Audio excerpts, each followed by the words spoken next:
காந்தாரா இதுதான் first part இல்லையா? இதுக்கப்புறம் தான் அதுன்னு வச்சுக்கோங்களேன். இந்த இந்த இந்த படத்துக்கு என்ன எதிர்பார்ப்போட போனீங்க?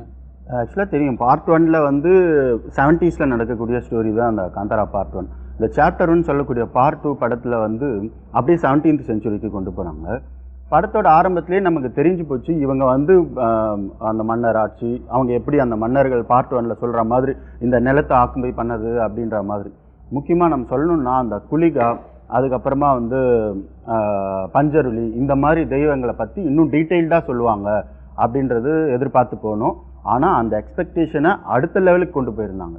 அது எப்படி சொல்கிறேன்னா, இந்த குலிகா அப்படின்றது வந்து ரொம்ப ஒரு அக்ரெசிவானது. அதுக்கு ஒரு பேக் ஸ்டோரி இருக்குது. அது என்னென்னா, பார்வதி வந்து சாம்பல்லேருந்து ஒரு கல் எடுக்கிறாங்க. அந்த கல்லை வந்து சிவன் கையில் கொடுக்கும்போது சிவன் வந்து இந்த கல்லை வந்து பூமியில் தூக்கி போடுறதாகவும், அந்த கல் பூமியில இருந்து அந்த பேர், அந்த கல்லுக்கு பேர் தான் குலிகா அப்படின்னு வந்து அந்த மலைவாழ் மக்கள் நம்பினதா ஒரு இது இருக்குது. இந்த பார்ட்டில் சொல்லியிருப்பாங்க, தண்ணியிலேருந்து ஒரு பொண்ணு வந்து ஒரு கல் எடுப்பாள், அது வந்து ஒரு டிவைன் ஸ்டோன். அப்புறம் தெரிஞ்ச பிறகு அவங்களோட குலதெய்வத்தோட அந்த கல்லை வைப்பாங்க. இது ஒரு அதோட கண்டினியூட்டி தான் அது சொல்லியிருக்காங்க.